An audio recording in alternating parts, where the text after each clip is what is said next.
Hello मित्रमैत्रिणींनो, स्वागत आहे तुमचं टेस्टी बाईट्स होम किचनमध्ये। तर आज आपण एक आगळा-वेगळा ब्रेकफास्ट बनवणार आहोत। तर चला रेसिपीला सुरुवात करते। रवा भिजवून घेतलेला आहे, त्यामध्ये थोडंसं नमक टाकायचं। आणि मित्रांनो, रोजच पोहा उपमा खाऊन कंटाळला असाल आणि मुलंसुद्धा म्हणतात काय तेच ते रोज आणि मुलांच्या टिफिनसाठी सुद्धा हा ब्रेकफास्ट एक उत्तम पर्याय ठरू शकतो। तर इकडे रवा भिजवून घ्यायचा आहे। रवा भिजून झाला की साईडला ठेवायचं आणि तोपर्यंत तुम्हाला भाज्या कापून घ्यायच्या आहेत।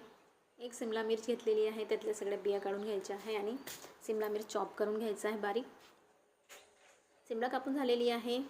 एक कांदासुद्धा कापून घ्यायचा आहे। मुलांना नवनवीन पदार्थ करून खायला घातले तर त्यांनासुद्धा आनंद होतो आणि आपल्यासुद्धा मन प्रसन्न होतं की चला आपण वेगळं काहीतरी ट्राय केलं। शिमला कापून झालेली आहे। कांदासुद्धा चॉप करून घ्यायचा आहे। कांदा बारीक करून झालेला आहे बघा। आणि त्यानंतर एक बटाटा किसून घ्यायचा आहे आणि एक पॅनमध्ये बटर टाका। थोडंसं बटर मेल्ट झालं की त्यामध्ये कांदा टाकून घ्यायचा आहे। बटरमध्ये कांदा व्यवस्थित परतून घ्या। सगळ्या भाज्या परतून घ्यायच्या आहे। हिरवी मिरची टाका।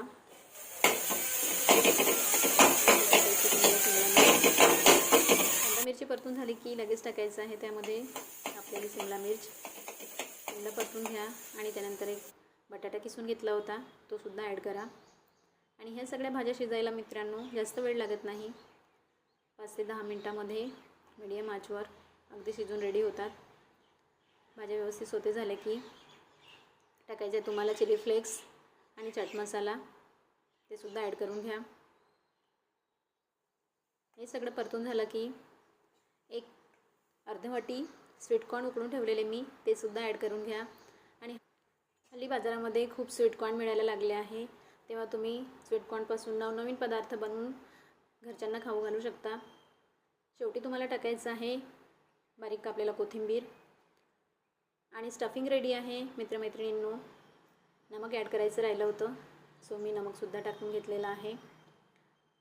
आणि आता नेक्स्ट प्रोसेस करायची आहे तुम्हाला।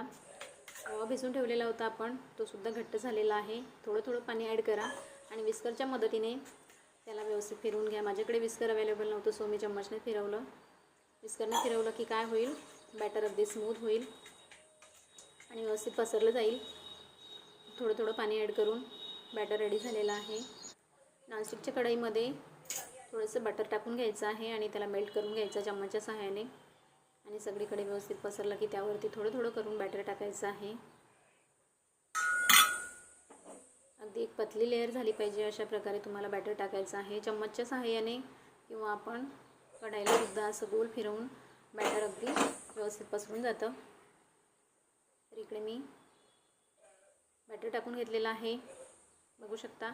आणि त्यानंतर तुम्हाला काय करायचं आहे की वरची लेअर जेव्हा ड्राय होईल त्यानंतर त्यावरती जे वेजीस आपण स्टफिंग तयार करून ठेवलेलं ते सुद्धा टाकून घ्यायचं आहे, वेजीसचं स्टफिंग। आणि व्यवस्थित पसरून घ्या सगळीकडे।